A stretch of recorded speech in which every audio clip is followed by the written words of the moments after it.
तुमको ऐड के पैसे मिल गए, प्रायोजक, ब्रॉडकास्टर और उसके साथ साथ जितने लोग तुम्हारे इस धंधे से जुड़े थे उन सब का पेट भर गया। लेकिन अब जब भर गया और तुमने देश भावना के खिलाफ जाकर सरकार के सहयोग से इंडिया पाकिस्तान करवा लिया, तो यार अब देश को ना देशभक्ति का चूरन मत चटवाओ। अपनी जीत को शहीदों और भारतीय सेना को समर्पित करने का ढोंग करने की नौटंकी मत करो यार, क्योंकि शर्म तुमको आती नहीं है। लेकिन देश की जनता ने तुम्हारी असलियत को देखा है। एक ऐसे पहलगाम हमले में शहीद हुए शुभम द्विवेदी की पत्नी चिल्लाती रही।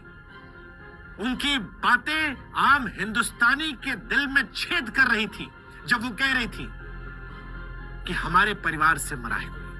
बीसीसीआई में जो ऊपर बैठे हैं, सरकार में जो ऊपर बैठे हैं, अगर उनके परिवार से कोई मरा होता तो शायद वो ये बातें ना कहते। लेकिन क्योंकि सरकार की, बीसीसीआई की फैमिली से कोई मरा नहीं था, इसलिए शुभम द्विवेदी की पत्नी कहती है कि आप हमारे दर्द को नहीं समझते। शुभम द्विवेदी की पत्नी के जो शब्द थे वो सिर्फ एक पत्नी का दर्द नहीं था, बल्कि हिंदुस्तान का गुस्सा था।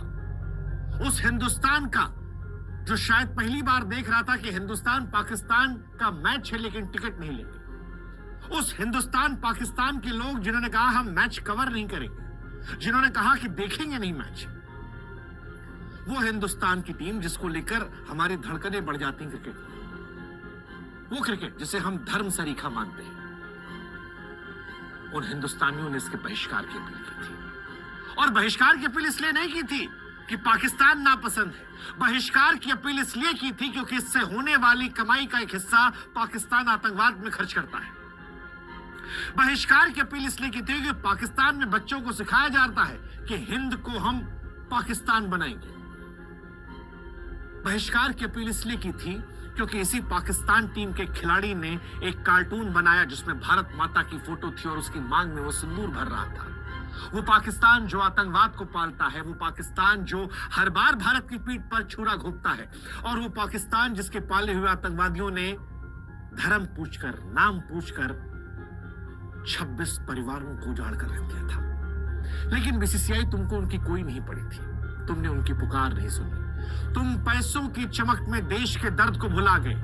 वो सरकार जो दिन रात देशभक्ति की बातें करती है, पैट्रियटिज्म की बातें करती है, वो अब देशभक्ति के चूरन पे हमें लपेट रही है। आपको क्या लगता है हम इतने क्यूटिए हैं कि आप हमसे कहेंगे कि हम बायलैटरल नहीं खेलते और एशिया कप में 3-3 मैच प्लान कर देंगे?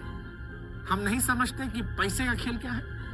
और अब जब सब समझकर भी आपने बेशर्मी दिखाई और इस देश की जनता आपको लताड़ लगा रही है, तो फिर हम कह रहे हैं कि देशभक्ति का चूरन बांटकर अपनी छवि को चमकाने की कोशिश मत कीजिए।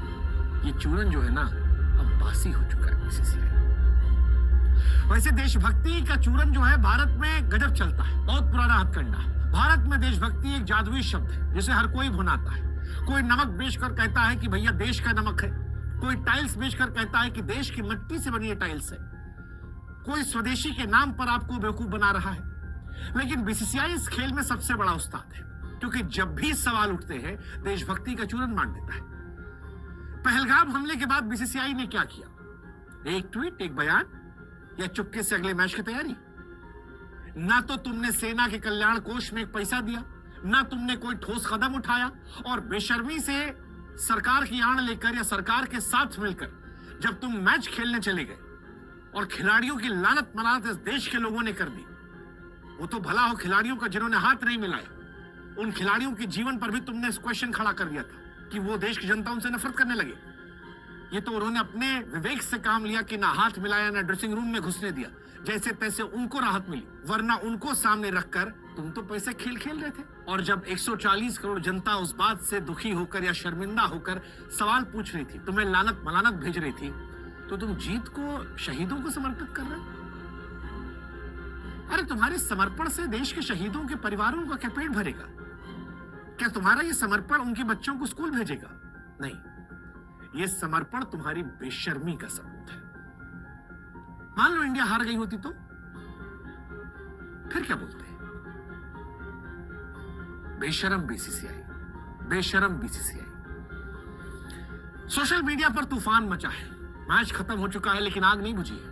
अभी भी लोग कह रहे हैं शेम ऑन बीसीसीआई। लोग कह रहे बीसीसीआई अगर तुम्हें शहीदों की फिक्र थी तो मैच से क्यों रोका? और ये लॉजिक ना चूरन देने वाला कि एसीसी